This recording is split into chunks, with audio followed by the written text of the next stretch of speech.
Who needs the Olympics when we have the Super Bowl? This is America, baby. This is Los Angeles, site of Super Bowl 56.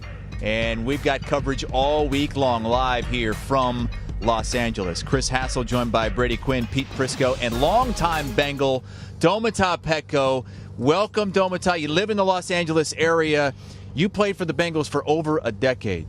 Can you believe it? In the Super Bowl. It's amazing, man. Big hoo day to everyone out there, man. I'm so excited, man, and can't believe it, man. It's amazing. Been over 30 years, and man, I'm super excited for the team, for the organization, and proud to be a Bengal, man. Do you think they have a shot? Do you think they have a shot in this one? I think they do, brother. I think they do, man. Especially when you got Jackpot Joey B, man, at the helms, man. I think they'll be all right. He's been doing a great job leading them up to this point, so I'm super excited for the team and what they're doing, man. They're on the rise, and they're heading in the right direction, definitely.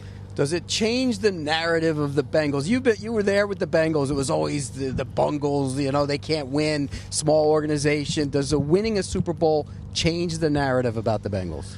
Yeah, man, I definitely think so, man. The way that they've been doing it, the past year, Joey B's been doing a great job, him and Chase, and yeah, when you think about those old comments about the Bungles and all that stuff, man, it's you gotta wipe that from your brain now. It's a whole new story with the new Bengals, man. I feel like it's a young team, and it's I don't know, I don't mind calling them the new Bengals. You know what I mean? They're freaking rolling. How many playoff games did you play in? 5 or 6? I believe it was like 5 or 6 with Coach Lewis. Yeah. And obviously, we know the history. They snapped a long losing skid this season. You didn't win one. When you think about your playoff games there with Cincinnati, what's the first thing that comes to mind?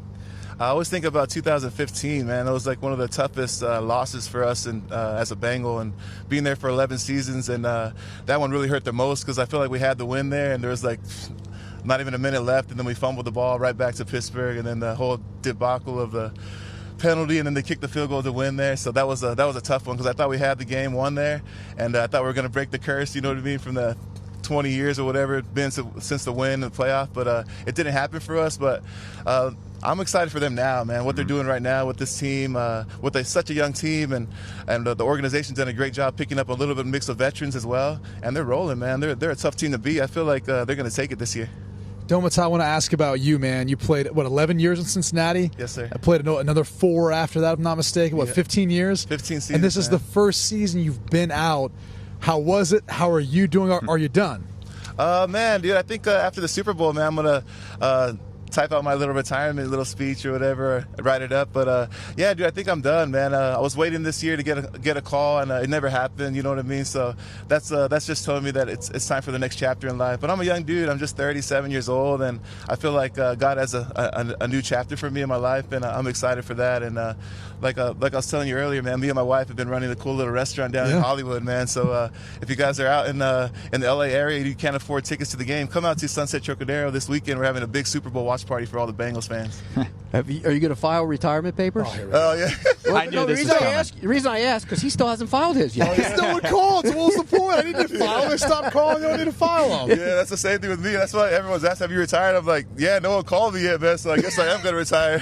So you're going to file the papers? I think I am. Once the Super Bowl's over. See? He still hasn't. I'm still yet. waiting. Brady, Hopefully the Bengals will give me a call I'll do it today. this year for Pete. There you Just go. so you can stop asking the question, Pete. I'll do it this year. Draft another copy for Brady. One more time, real quick. Where is the party at Sundays for the Bengals fans who are in town in LA? Because we know they're going to infiltrate that stadium, but if they can't get a ticket, where's the party at? Yeah, it's on Sunset Boulevard in West Hollywood. It's called the Sunset Trocadero. My wife, Anna Peko, does a really good job running the restaurant there. We'd love to have you guys out there. The doors open at 2:30. The kickoff's at 3:30. So come on down to Sunset Trocadero this weekend if you want to come watch the game. Cheaper ticket than the game, right? Yeah, it's free. Oh my it's God. free. We're going to be giving out some free merch, and I'll be signing some autographs that day. There you go. Ocho Cinco's been talking a lot about those ticket prices, and I don't know if you follow him on Twitter, but he asked people to come out and have some pancakes with him at the Pro Bowl when he was in Vegas. And he said, hey, anybody come out?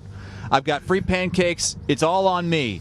But he said it was too early in the morning. Nobody wanted to get up, so he was all by himself. Oh, I can't believe it, man. Yeah, Ocho's funny, man. He's always eating some weird stuff. I remember when he was with us, he was big, heavy McDonald's guy. You know what I mean?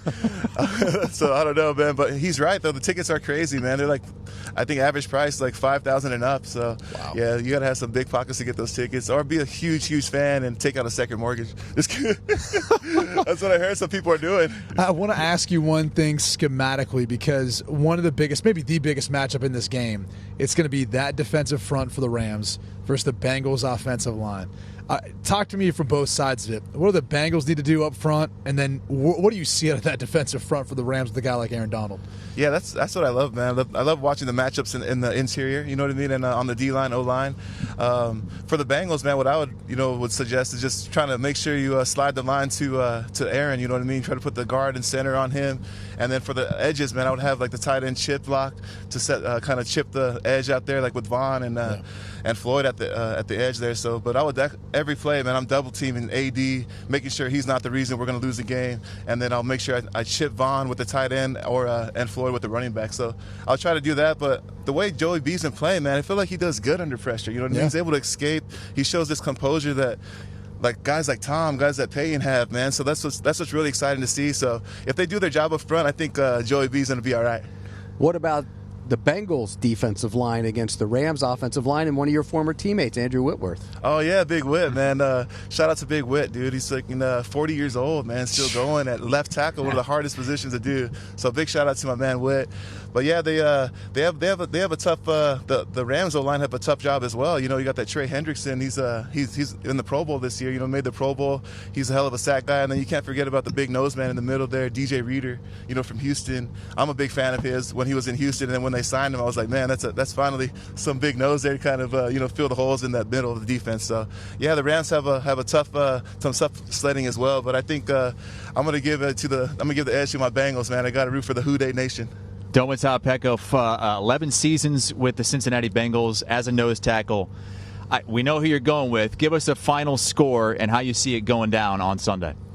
Yeah, man, I think it's going to be a really tough game. It's going to be exciting, and I'm going to go with like 21 to 24. You know what I mean? Like a win by field goal. You know, my man. I think the Bengals are going to win it with a nice field goal. Yeah, McPherson's been crazy. On point. Let's give him a Super Bowl game-winning field goal to end the season. That'll be crazy. Domata Peko, congratulations on a great career. Thank you. Cincinnati Bengal through and through. Who Dey, he says this weekend. Come out to his place here in Los Angeles for the game watch as the Bengals look to win the Super Bowl for the first time ever. Our coverage here on CBS Sports HQ continues all week long, live from Los Angeles. Don't go anywhere. Much more Super Bowl coverage coming up. Do you want a sports network that delivers everything that matters about the game? The highlights, the picks, the instant analysis. No yelling, no fake debates, no politics. Hit the subscribe button and never miss a moment.